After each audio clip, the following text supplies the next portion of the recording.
Welcome to our History Channel, where we delve into the most captivating moments and figures from across the ages. Before we dive into today's story, let's take a step back in time to uncover the fascinating details that shaped the course of history. Time was becoming a crucial factor during Benteen's ride, something Custer appeared to sense early on. Benteen had only traveled about a mile when Chief Trumpeter Henry Voss delivered Custer's orders. If nothing was found before reaching the first two line of bluffs, proceed to the second with the same instructions. By 12:18 p.m., Voss had made the 0.6-mile trip to Benteen in just 5 minutes, traveling at 7 to 8 miles per hour.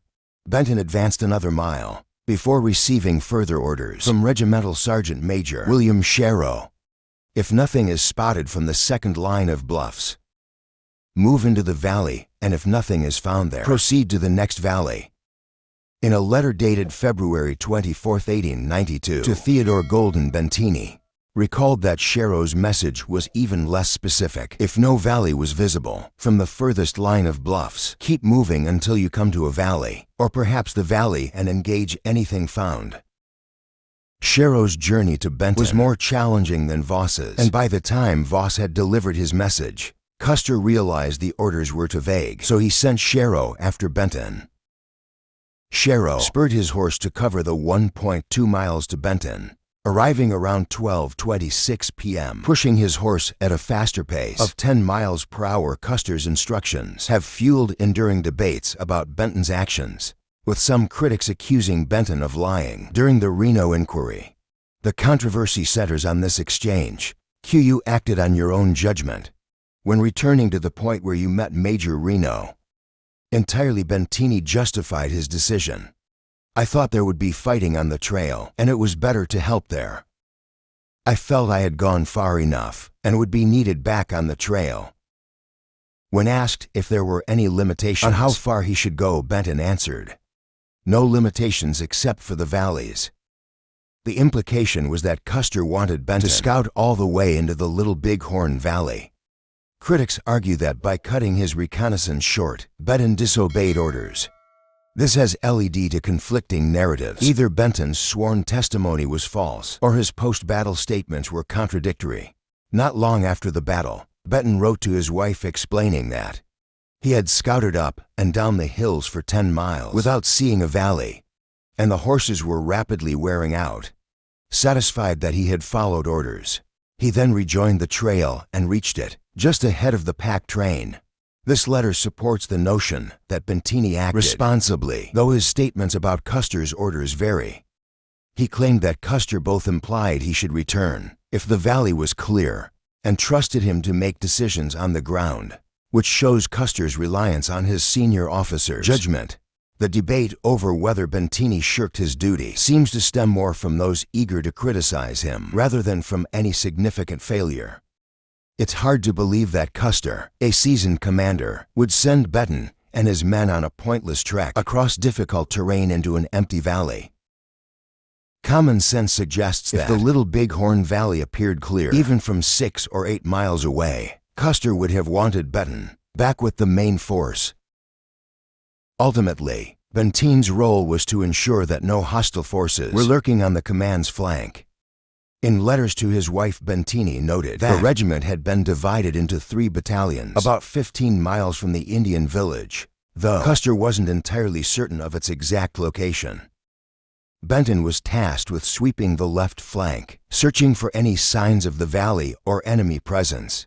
At the 1879 inquiry, Benteen described how rugged the terrain was, full of defiles and bluffs. He reached the second line of bluffs without finding a valley and reasoned that the Indians would have avoided such difficult terrain, opting for easier routes.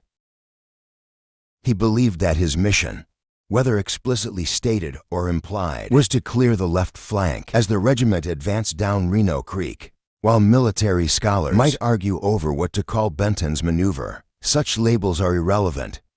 Benteen and Custer, despite their later critics, were professionals. Benteen knew what was required, how to execute it, and when to return to the command.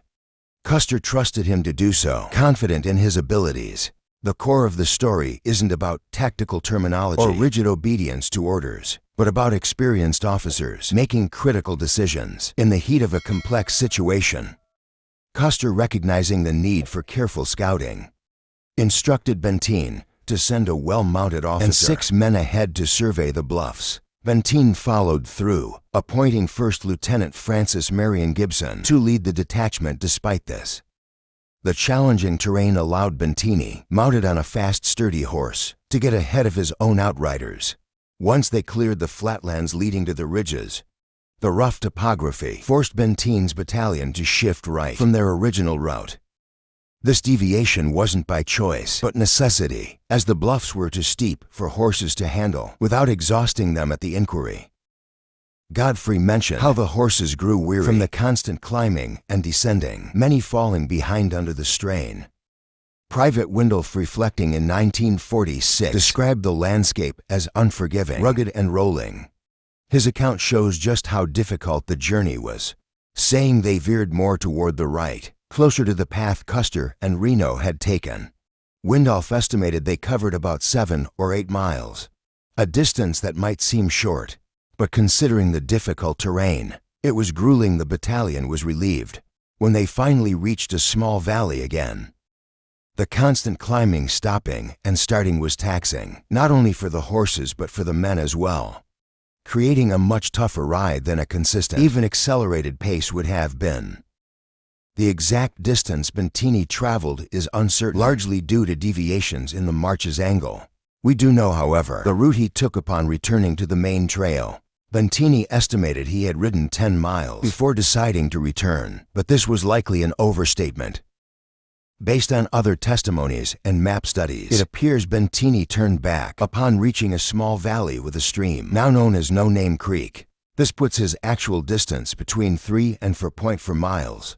From the divide separation point, depending on the angle they cut, the path along No Name Creek could have varied, but it wouldn't have exceeded 4.6 miles, making the entire trek between 6.7 and 7.6 miles. Lieutenants Edgerly and Godfrey offered their own perspectives. Edgerly, writing to his wife, recalled that after traveling 2 or 3 miles, they realized it was impractical to continue left and return to the main trail. Godfrey estimated their return trip was about 5 miles. Close to accurate, though. It would depend on how wide a turn they took from the divide. This fits with Edgerly's assessment as well, as he later reaffirmed the 3-mile estimate before turning toward No Name Creek. According to him, Benteen changed direction about 6 miles into the valley before heading into the hills, a movement Edgerly clarified during questioning at the Reno inquiry.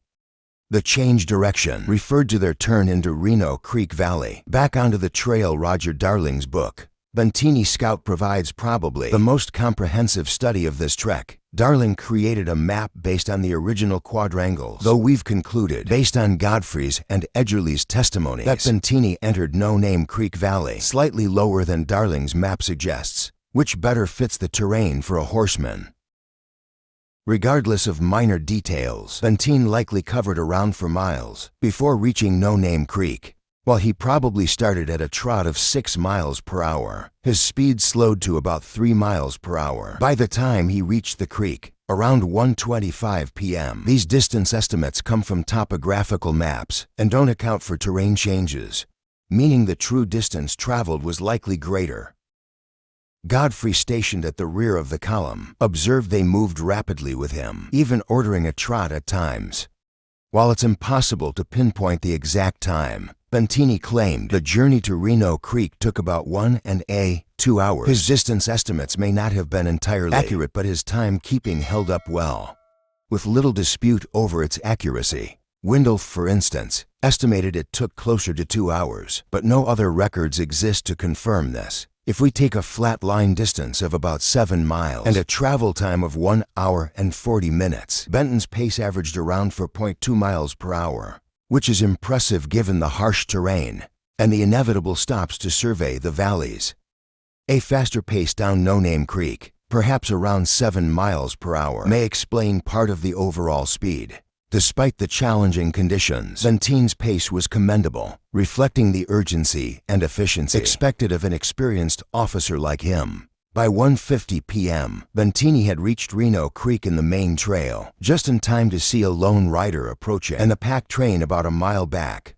These sightings further confirm Benteen's swift completion of his mission, despite the difficult conditions.